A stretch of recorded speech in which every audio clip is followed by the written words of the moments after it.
Shalom saudaraku terkasih dalam Yesus Kristus. Saudara sedang mendengarkan ayat-ayat emas firman Tuhan di channel Ayat Emas, di mana melalui channel ini saudara akan mendapatkan jawaban dari ayat-ayat firman Tuhan terhadap segala masalah kehidupan saudara. Itu sebabnya saudara segeralah berlangganan dengan channel ini dengan mensubscribe channel ini. Kalau tanda subscribe di bawah video ini masih berwarna merah, silakan ditekan dan tekan juga tanda loncengnya. Puji Tuhan saudara, kalau saudara diberkati melalui channel ini dan saudara rindu memberkati, saudara butuh informasi lebih lanjut, silakan lihat di kolom deskripsi di bawah video ini saudara. Puji Tuhan saudara, di dalam video ini saudara akan diberkati melalui ayat-ayat emas firman Tuhan tentang karunia Allah di dalam kehidupan kita. Saudara, di dalam kita menjalani hidup kita, kita butuh kasih karunia Allah. Ada banyak hal yang kita tidak memahami, ada banyak hal yang kita tidak mengerti dalam kita menjalani kehidupan kita, saudara. Hari esok kita tidak tahu, jangankan hari esok, 1 jam, 2 jam ke depan pun kita tidak tahu.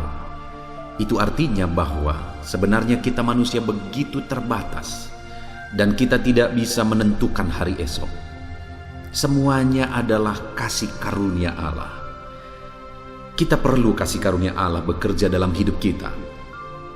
Jika kasih karunia Allah bekerja dalam hidup kita, segala perkara bisa jadi. Allah bisa mengubah situasi hidup kita. Allah bisa mengubah keadaan keluarga kita. Allah bisa mengubah keadaan sakit kita, keadaan ekonomi kita, atau apapun yang kita alami dalam hidup kita. Melalui kasih karunia-Nya, Allah bisa mengubah segalanya. Jika Allah berkenan, jika Allah menyatakan kasih dan karunia bagi kita, segala perkara bisa jadi. Itu sebabnya saat ini saudara, biarlah dengan penuh kerinduan kita mengharapkan dan merindukan kasih karunia Allah berlimpah di dalam hidup kita. Itu yang saya rindu kita renungkan di dalam video ini saudara, ayat-ayat emas tentang kasih karunia Allah. Dengan kerinduan supaya melalui video ini saudara merindukan kasih karunia Allah dalam hidup saudara, dan saudara mengalami kasih karunia Allah melimpah di dalam hidup saudara. Saya rindu mendengar kesaksian saudara, di mana saudara mengalami karunia Allah berlimpah dalam hidup saudara, setelah saudara menerapkan prinsip-prinsip firman Tuhan melalui ayat-ayat emas yang akan kita renungkan di dalam video ini. Ataupun mungkin selama ini saudara sudah menerapkan prinsip-prinsip kebenaran firman Tuhan ini, dan saudara mengalami kasih karunia Allah melimpah dalam hidup saudara. Silakan disaksikan di kolom komentar video ini saudara. Puji Tuhan saudara. Adapun beberapa ayat-ayat emas firman Tuhan tentang karunia Allah dalam hidup kita yang saya rindu kita renungkan bersama di dalam video ini adalah sebagai berikut. Yang pertama yaitu dari Kejadian pasal yang ke-6 ayat yang ke-8 sampai 9. Demikian firman Tuhan. Tetapi Nuh mendapat kasih karunia di mata Tuhan. Inilah riwayat Nuh. Nuh adalah seorang yang benar dan tidak bercela di antara orang-orang sezamannya. Dan Nuh itu hidup bergaul dengan Allah. Saudara, melalui ayat ini saya rindu kita belajar dari seorang tokoh, yaitu Nuh. Seorang tokoh di dalam Alkitab yang mendapatkan kasih karunia, yang mengalami kasih karunia Tuhan di dalam kehidupannya. Di mana pada waktu itu saudara, pada zaman Nuh, manusia di dunia sudah hidup dalam dosa, sudah hidup dalam kejahatan, begitu bejatnya, begitu jahatnya, sampai-sampai Allah menyesal bahwa Dia telah menciptakan manusia. Lalu kemudian akhirnya Tuhan murka dan Dia mau membinasakan semua manusia melalui air bah. Dia mau tenggelamkan semua manusia melalui air bah. Tetapi dari sekian banyak manusia yang hidup pada zaman itu saudara, satu orang dan keluarganya yang mendapat kasih karunia Tuhan, yang diluputkan oleh Tuhan, yaitu Nuh. Begitu banyak manusia yang hidup pada masa itu Mereka hidup dalam kejahatan dan Tuhan mau membinasakan mereka semuanya, kecuali satu orang, yaitu Nuh. Nuh mendapatkan kasih karunia dan kemudian Nuh diselamatkan dan dibedakan dari orang-orang yang dimurkai oleh Tuhan. Saudara, di tengah-tengah dunia yang jahat ini akan ada akibat, akan ada upah yang diterima oleh orang-orang yang hidup dalam kejahatan. Tentu saja upah yang negatif, penghukuman, penghakiman, hukuman Allah yang akan terjadi bagi orang-orang yang hidup dalam kejahatan. Dan saya percaya, saya dan saudara merindukan supaya kita berbeda. Dan itulah yang dialami oleh Nuh. Dia dibedakan oleh Tuhan. Dia dan keluarganya diselamatkan oleh Tuhan. Dia dan keluarganya tidak dihukum oleh Tuhan, melainkan diselamatkan oleh Tuhan. Nah, bagaimana sehingga dari sekian banyak orang Nuh yang mendapatkan kasih karunia Tuhan? Kita lihat bersama, saudara. Dikatakan bahwa tetapi Nuh mendapat kasih karunia di mata Tuhan. Inilah riwayat Nuh. Nuh adalah seorang yang benar dan tak bercela di antara orang-orang sezamannya. Yang pertama yang menjadi alasan sehingga Nuh ini mendapatkan kasih karunia Tuhan, saudara, karena dari sekian banyak orang yang hidup dalam kejahatan pada waktu itu, semua manusia sudah hidup dalam kejahatan. Nuh hidup di tengah-tengah manusia yang jahat dan bejat. Mereka hidup dalam kejahatan. Tetapi yang luar biasa, saudara, Nuh itu dibedakan. Kenapa? Karena dia hidup benar dan tidak bercela di antara orang-orang sezamannya. Artinya sekalipun dia hidup di tengah-tengah manusia yang jahat, Nuh memilih cara hidup yang berbeda. Dia pilih untuk hidup benar, dia pilih untuk tidak bercela. Dia tidak mau dipengaruhi oleh orang-orang yang hidup sezamannya, tetapi dia pilih cara hidup yang berbeda, yaitu cara hidup yang benar di mata Tuhan, sehingga dia mendapat kasih karunia. Kalau saat ini saudara rindukan kasih karunia Allah bekerja dalam hidup saudara, hiduplah dalam kebenaran Tuhan. Sekalipun sekeliling saudara, sekalipun dunia ini sudah semakin jahat dan semakin jahat, sekalipun dosa sudah dianggap biasa, sekalipun kebejatan sudah dianggap biasa, tetapi sebagai orang-orang yang merindukan kasih karunia Allah, mari hidup dalam kebenaran, mari hidup dalam kehendak Tuhan, mari hidup kudus tidak bercelah di hadapan Tuhan.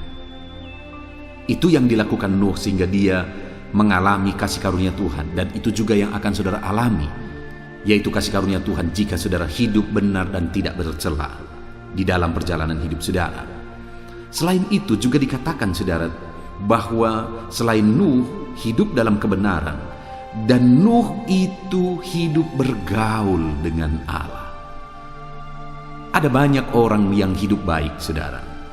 Mereka hidup dalam kebaikan, begitu baik malah, tetapi mereka tidak mengenal Allah dan mereka tidak dekat dengan Allah. Tapi Nuh memiliki keduanya, saudara. Dia hidup baik, dia hidup benar, dan dia juga hidup bergaul dan dekat dengan Allah. Karena segala sesuatu ada di tangan Tuhan. Bahkan alam semesta ini ada dalam kuasa Tuhan. Maka kalau kita rindu kasih karunia Tuhan bekerja dalam hidup kita, mari hidup dekat dengan Tuhan. Mari hidup bergaul dengan Tuhan. Dengan kita hidup bergaul dengan Tuhan, dengan kita hidup dekat dengan Tuhan, dan hidup dalam kebenarannya, maka kita akan mengalami kasih karunia Tuhan dalam hidup kita.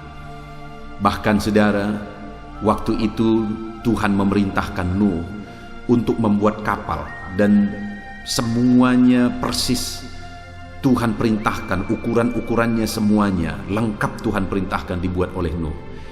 Dan dikatakan oleh firman Tuhan bahwa Nuh melakukan tepat seperti yang diperintahkan oleh Allah. Jadi yang ketiga juga, saudara, selain Nuh ini hidup benar, hidup jujur, tidak bercela, Selain itu dia juga dekat dengan Tuhan. Dan dia juga mentaati perintah-perintah Allah. Hidup berdasarkan prinsip firman Tuhan. Sehingga akhirnya dialah yang mendapat kasih karunia. Dan bukan hanya dia, saudara. Bahkan keluarga-keluarganya juga mendapat kasih karunia Tuhan. Dan mereka semua diselamatkan. Jika saudara rindu kasih karunia Tuhan dalam hidupmu dan di tengah keluargamu, maka hiduplah dalam kebenaran, hiduplah bergaul dengan Tuhan, dan lakukan perintah Allah di dalam perjalanan kehidupan saudara. Itu ayat emas pertama, saudara. Ayat emas kedua tentang karunia Allah dalam hidup kita adalah Pengkhotbah pasal yang kelima ayat yang ke-18. Demikian firman Tuhan. Setiap orang yang dikaruniai Allah kekayaan dan harta benda dan kuasa untuk menikmatinya, untuk menerima bagiannya dan untuk bersukacita dalam jerih payahnya, juga itu pun karunia Allah.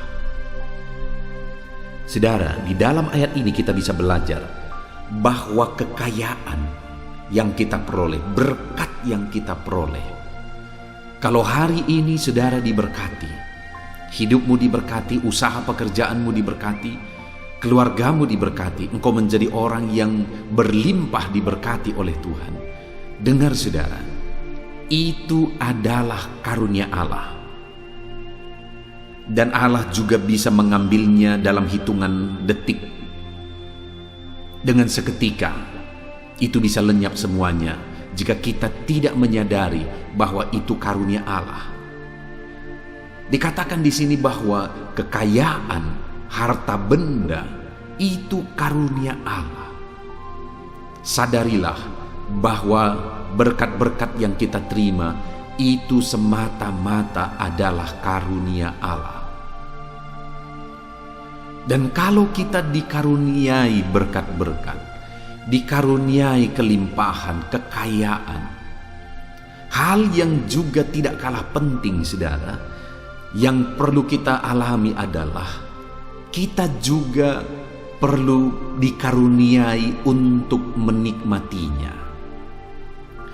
Saya percaya tentu saja setiap kita rindu supaya kita bisa menikmati berkat-berkat yang kita terima. Kita bisa menikmati harta benda yang Tuhan karuniakan dalam hidup kita. Dan itu yang ditegaskan di dalam Pengkhotbah pasal yang kelima ayat 18 ini, saudara, bahwa Allah mengaruniakan kekayaan dan Dia juga yang mengaruniakan karunia untuk menikmatinya, kuasa untuk menikmatinya. Jadi selain kita perlu berkat Tuhan, kelimpahan dari Tuhan, kita juga perlu kuasa untuk menikmati berkat Tuhan dan karunia Tuhan dalam hidup kita. Dari mana asalnya berkat-berkat? Dari Tuhan. Dari mana asalnya kuasa untuk menikmati berkat? Dari Tuhan. Itu artinya, saudara, bahwa di dalam perjalanan hidup kita, kita perlu berharap dan meminta supaya Tuhan memberkati kita. Dan selain itu juga supaya Tuhan mengaruniakan kita kuasa untuk menikmati berkat-berkat Tuhan yang Dia karuniakan bagi kita. Ayat mas selanjutnya, saudara, masih tentang karunia Allah dalam hidup kita, adalah dari Pengkhotbah pasal yang ke-6 ayat yang kedua. Demikian firman Tuhan. Orang yang dikaruniai Allah kekayaan, harta benda dan kemuliaan, sehingga ia tak kekurangan satupun yang diingininya. Tetapi orang itu tidak dikaruniai kuasa oleh Allah untuk menikmatinya, melainkan orang lain yang menikmatinya. Inilah kesia-siaan dan penderitaan yang pahit. Saudara, sebaliknya, kalau tadi Pengkhotbah menegaskan bahwa kita dikaruniai kekayaan, kita juga dikaruniai kuasa untuk menikmatinya. Tetapi sebaliknya, ada orang yang dikaruniai kekayaan, harta benda dan kemuliaan, sehingga orang itu tidak kekurangan satupun yang baik. Orang itu berlimpah-limpah, tidak kekurangan satupun yang diingininya. tetapi orang itu tidak dikaruniai kuasa untuk menikmatinya, maka firman Allah ini berkata bahwa itu kesia-siaan dan penderitaan yang paling pahit. Bayangkan saudara diberkati berlimpah-limpah, tetapi tidak bisa menikmati karunia-karunia berkat Tuhan yang dikaruniakan dalam kehidupannya. Ada banyak orang yang seperti itu saudara, yang dikaruniai berlimpah-limpah, tapi dia tidak bisa sama sekali menikmati karunia Tuhan dan berkat Tuhan yang berlimpah dalam hidupnya. Itu kesia-siaan. Bagaimana supaya kita bisa menikmati karunia Tuhan dalam hidup kita? Kita perlu kuasa dari Tuhan untuk menikmati berkat-berkatnya. Artinya kita juga perlu memohon kepadanya supaya Dia mengaruniakan kita kuasa untuk menikmati berkat-berkatnya. Ayat mas selanjutnya saudara, tentang karunia Tuhan di dalam kehidupan kita adalah dari Lukas pasal 1 ayat yang ke-28. Demikian firman Tuhan. Ketika malaikat itu masuk ke rumah Maria, ia berkata, "Salam hai engkau yang dikaruniai, Tuhan menyertai engkau." Di dalam ayat ini kembali ditegaskan tentang karunia Tuhan saudara, di mana konteksnya adalah waktu itu malaikat Tuhan datang menjumpai Maria, dan malaikat Tuhan berkata, "Salam bagimu hai engkau yang dikaruniai." Dan yang dikaruniai maksudnya di sini adalah di mana Maria akan mengandung bayi, yaitu Tuhan Yesus sendiri. Artinya Maria akan dipakai untuk menjadi alat Tuhan, melaksanakan kehendak Tuhan, yaitu terlahirnya Sang Juru Selamat melalui kehidupannya. Dan firman Allah menegaskan di sini bahwa Maria dikaruniai. Artinya apa saudara? Orang yang dipakai oleh Tuhan menjadi alatnya, melakukan kehendaknya, itu adalah karunia Allah. Jadi kalau hari ini saudara bisa dipakai oleh Tuhan, itu adalah karunia Tuhan bagi saudara. Kalau hari ini saudara bisa melayani Tuhan, dipakai Tuhan, melakukan kehendak Tuhan, melakukan rencana Tuhan, itu karunia Tuhan yang berlimpah di dalam kehidupan saudara. Itu sebabnya saudara, kalau hari ini saudara dipakai oleh Tuhan untuk melayani Dia, bersyukurlah, lakukanlah yang terbaik. Karena itu karunia Tuhan bagi saudara, di mana saudara dipakai menjadi alatnya untuk melayani Dia, untuk melakukan kehendaknya. Bersyukurlah karunia Tuhan berlimpah dalam kehidupan saudara, untuk saudara melayani Dia dan melakukan kehendaknya di dalam kehidupan saudara. Puji Tuhan saudara, ayat emas selanjutnya tentang karunia Tuhan dalam kehidupan kita adalah dari Matius pasal yang ke-19 ayat yang pertama. Demikian firman Tuhan. Akan tetapi ia berkata kepada mereka, "Tidak semua orang dapat mengerti perkataan itu, hanya mereka yang dikaruniai saja." Di dalam ayat ini kembali ditegaskan tentang karunia Tuhan saudara. Dan karunia Tuhan yang ditegaskan di sini adalah karunia untuk memahami kehendak Tuhan. Karunia untuk memahami firman Tuhan. Karena dikatakan bahwa tidak semua orang bisa memahami apa yang telah difirmankan. Hanya mereka yang dikaruniailah yang akan memahami apa yang Tuhan kehendaki, apa yang Tuhan firmankan bagi mereka. Artinya saudara bahwa kita butuh kasih karunia Tuhan untuk kita memahami firman-Nya. Firman-Nya adalah kekayaan bagi kita. Karena melalui firman-Nya kita mengalami keselamatan. Melalui firman-Nya kita mengalami kehendak Tuhan, rencana Tuhan, karunia Tuhan, kuasa Tuhan, dan sebagainya dan sebagainya. Tetapi tidak semua orang memahami firman Tuhan. Siapa yang akan mampu memahami firman Tuhan? Orang yang dikaruniai kuasa untuk memahaminya, hikmat untuk memahaminya. Jadi artinya saudara bahwa kalau hari ini kita rindu memahami firman Tuhan dalam hidup kita, kita juga harus rindu supaya Tuhan mengaruniakan kita hikmat-Nya untuk kita memahami firman-Nya di dalam hidup kita. karena hanya dengan karunia-Nya lah kita memahami firman-Nya. Ayat mas selanjutnya, saudara, tentang karunia Tuhan dalam kehidupan kita adalah dari 1 Yohanes pasal yang ketiga, ayat yang ke-24. Demikian firman Tuhan. Barang siapa menuruti segala perintah-Nya, ia diam di dalam Allah dan Allah diam di dalam dia. Dan demikianlah kita ketahui bahwa Allah ada di dalam kita, yaitu Roh yang telah Ia karuniakan kepada kita. Satu karunia Tuhan terbesar bagi kita melebihi berkat-berkat, melebihi kesehatan, perlindungan, kuasa dan sebagainya. Karunia Tuhan terbesar bagi kita adalah di mana Dia karuniakan Roh-Nya bagi kita.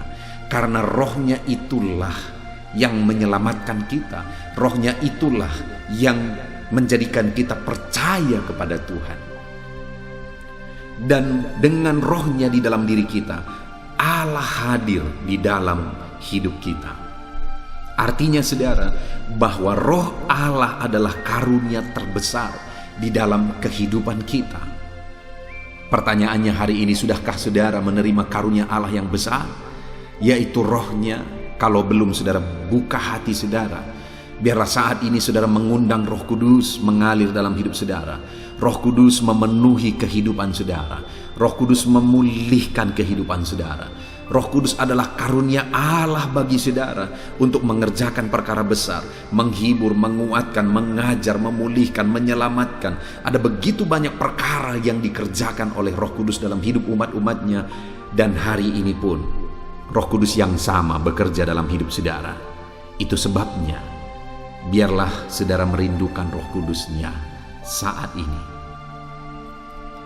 Ayat emas terakhir, saudara, tentang karunia Tuhan di dalam kehidupan kita adalah dari Yohanes 1 ayat 13. Ingatlah kepada perkataan yang dipesankan Musa, hamba Tuhan itu, kepadamu, yakni Tuhan Allahmu mengaruniakan keamanan kepadamu dan memberikan kepadamu negeri ini. Saudara, konteks dari firman Tuhan ini adalah orang Israel yang jadi budak di Mesir akhirnya dikeluarkan oleh Tuhan, dibawa oleh Tuhan masuk ke tanah Kanaan. Dan kemudian sampai di tanah Kanaan, Tuhan mengingatkan orang Israel dengan berkata kepada mereka bahwa Tuhanlah yang mengaruniakan kepada mereka keamanan dan mengaruniakan kepada mereka negeri mereka, yaitu tanah Kanaan. Artinya apa, saudara? Bahwa apa yang mereka miliki pada waktu itu adalah karunia Tuhan. Dan kemudian mereka bisa menikmati dan mengalami keamanan di negeri Kanaan. Itu juga adalah karunia Tuhan. Artinya hari ini, sadarilah bahwa apapun yang kita punya hari ini adalah karunia Tuhan. Kita yang hidup di bumi ciptaannya, kita yang hari demi hari menerima anugerahnya, berkat-berkatnya, matahari, hari yang baru dan sebagainya, itu semua karunia Tuhan. Sadarilah, saudara, sehingga kita akan selalu merendahkan diri di hadapan Tuhan. Sadarilah karunia-Nya besar di dalam kehidupan kita. Puji Tuhan, saudara, saat ini kita sungguh bersyukur buat ayat-ayat emas firman Tuhan yang telah kita renungkan bersama, di mana bahwa di dalam hidup ini kita perlu karunia Tuhan melimpah dalam hidup kita. Hidup akan semakin banyak pergumulan, semakin banyak masalah, semakin banyak tantangan. Dan atas semuanya itu, biarlah kita rindukan karunia Tuhan. Karena kalau ketika karunia-Nya dilimpahkan dalam hidup kita, kita akan melihat perkara-perkara besar dikerjakan oleh Tuhan di dalam kehidupan kita. Puji Tuhan, saudara, biarlah saat ini kita lakukan firman Tuhan, khususnya di mana Nuh menerima kasih karunia Tuhan dalam kehidupannya. Kenapa? Karena dia hidup benar, dia tidak bercela, sekalipun orang sejamannya hidup dalam kejahatan. Dan Nuh ini bergaul hidup dekat dengan Tuhan, dan Nuh juga pelaku firman Tuhan persis seperti yang difirmankan Tuhan. Puji Tuhan saudara, biarlah kita terapkan firman Tuhan sehingga kita akan mengalami karunia Tuhan berlimpah di dalam kehidupan kita. Kita bersyukur buat firman Tuhan. Jadilah pelaku firman Tuhan di dalam kehidupan saudara.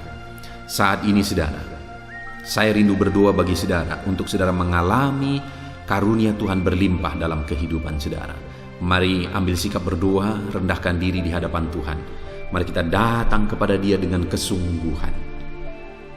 Mari kita berdoa. Bapa di sorga, saat ini Tuhan, hamba berdoa bagi setiap anak-anak-Mu yang sedang mendengarkan renungan hari ini, yaitu renungan ayat-ayat mas firman Tuhan. Biarlah saat ini Tuhan, anak-anak-Mu diberkati oleh karunia-Mu. Limpahkan karunia-Mu di dalam hidup mereka. Curahkan karunia-Mu melimpah di dalam hidup mereka. Di dalam nama Tuhan Yesus. Biarlah karunia Tuhan bekerja dalam hidup keluarga mereka, di tengah usaha pekerjaan mereka, dalam pergumulan mereka. Apapun yang mereka alami, curahkan kuasa-Mu, limpahkan karunia-Mu di dalam kehidupan anak-anak-Mu ya Tuhan. Mungkin saat ini mereka sedang sakit, karunia-Mu menyembuhkan mereka. Mungkin saat ini mereka sedang kekurangan, kasih karunia-Mu mencukupkan mereka. Mungkin saat ini mereka berbeban berat, kasih karunia-Mu mengangkat segala beban mereka. Nyatakan kasih karunia-Mu ya Tuhan dalam kehidupan anak-anak-Mu Bapa. Engkau yang mengenal anak-anak-Mu satu persatu, dan biarlah kasih karunia-Mu melimpah di dalam kehidupan anak-anak-Mu Bapa. Terpujilah nama-Mu ya Tuhan, kami sungguh bersyukur buat ayat-ayat emas firman Tuhan yang mengingatkan kami untuk mengalami karunia Tuhan dalam hidup kami. Dan saat ini Tuhan, kami mau menjadi pelaku firman Tuhan. Kami mau terapkan firman Tuhan di dalam hidup kami. Dan biarlah janji firman-Mu bahwa karunia-Mu dinyatakan, dicurahkan dalam kehidupan anak-anak-Mu, itu digenapi di dalam hidup mereka di dalam nama Tuhan Yesus Kristus. Terima kasih Bapa di sorga, kami sungguh bersyukur saat ini buat karunia Tuhan, anugerah Tuhan yang berlimpah di dalam kehidupan kami. Kami mau jalani hari-hari kami di dalam kasih karunia-Mu. Limpahkanlah kasih karunia-Mu di dalam hidup kami. Berkati setiap anak-anak-Mu yang telah mendengarkan video renungan ini, video ayat-ayat emas ini. Berkati hidup mereka, keluarga mereka. Di dalam nama Tuhan Yesus Kristus kami berdoa. Haleluya, haleluya. Amin. Puji Tuhan saudara, saya percaya saudara sudah diberkati melalui ayat-ayat emas firman Tuhan di dalam video ini. Dan saudara juga semakin dikuatkan dan diteguhkan setelah saudara didoakan. Kalau saudara rindu terus diberkati melalui channel ini saudara, silahkan di subscribe channel ini. Lihat tanda subscribe di bawah video ini. Kalau tanda subscribe masih berwarna merah, silahkan ditekan dan tekan juga tanda loncengnya. Kalau saudara merasa diberkati melalui channel ini saudara, dan saudara rindu memberkati, saudara butuh informasi lebih lanjut, silakan lihat di kolom deskripsi di bawah video ini saudara. Puji Tuhan saudara, Tuhan memberkati setiap saudara. Haleluya, amin.